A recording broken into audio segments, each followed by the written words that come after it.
Today, we are diving into a huge legal showdown, one that could literally redefine what it means to be an American. I mean, that's the fundamental question, isn't it? It goes right to the heart of the nation's identity, and right now, it's heading for a historic showdown at the highest level possible. That's right.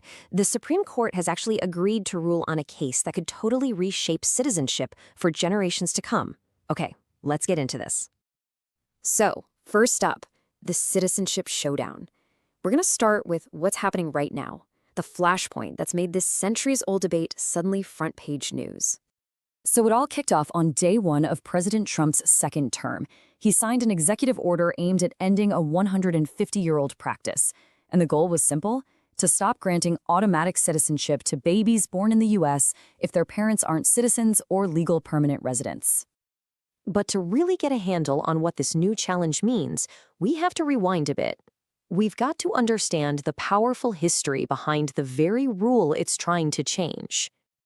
You know, this idea of birthright citizenship wasn't just created overnight. It's a principle that has been built up and confirmed over more than a century, thanks to a key constitutional amendment and a really landmark court ruling. And the foundation for all of this? It's the 14th Amendment, which was ratified way back in 1868, right after the Civil War. Its original driving purpose was to guarantee full citizenship for formerly enslaved people and their children, to make sure there was no such thing as a second-class status in the nation.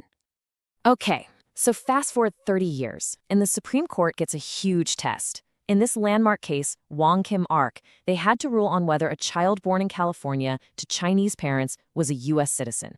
And this is key. His parents were legally barred from ever becoming citizens themselves. The court's decision? That being born here was enough, and that ruling has been the precedent for over a century.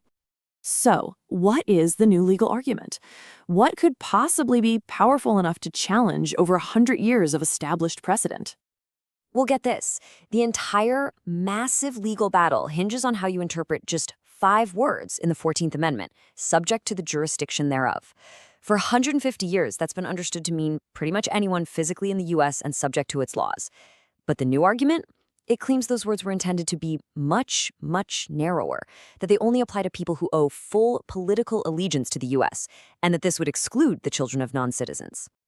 In this new interpretation, it's not just some abstract idea. It's being pushed forward on 2 active fronts. First, there's the executive order, telling federal agencies to deny citizenship documents. And second, there's an actual bill in Congress that would write this new, narrower definition of citizenship into federal law.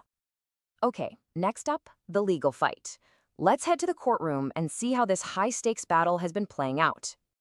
Now, here's the thing. That executive order, it has never actually taken effect. It was immediately challenged in court, and federal judges across the country blocked it. They issued injunctions, which are basically legal stop signs, saying it was likely unconstitutional. That fight escalated into a nationwide class action lawsuit, and that is how this whole issue landed on the steps of the Supreme Court. So the bottom line is, a final definitive answer is just months away. The court is going to hear arguments in the spring, and we can expect a ruling that will settle this whole debate by the summer of 2026. Okay, let's step away from the legal theory for a minute. What would this change actually mean in the real world? I mean, the consequences could impact millions and millions of families. Just look at this number. 3.6 million. That's roughly how many babies are born in the United States every single year. A change to birthright citizenship would directly affect a huge portion of them, and it would send ripples across the entire nation. For the kids affected by this change, the lack of citizenship would create immediate and lifelong barriers.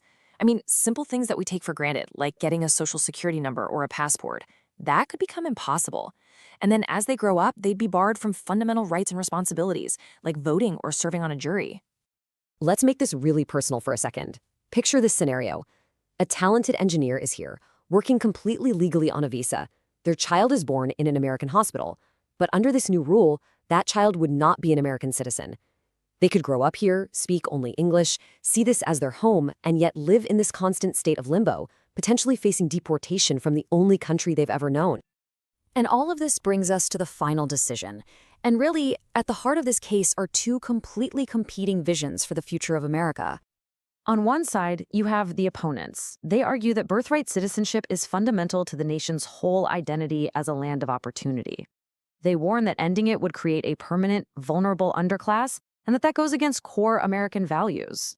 But supporters on the other side, they see it a completely different way. They believe this move is necessary to strengthen the value of citizenship itself.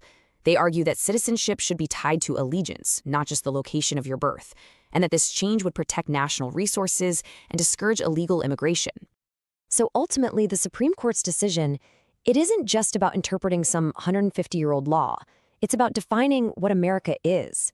Is it a nation where citizenship is an unconditional birthright? Or is it a nation where citizenship depends on the status of your parents? The answer is going to shape this country for generations to come.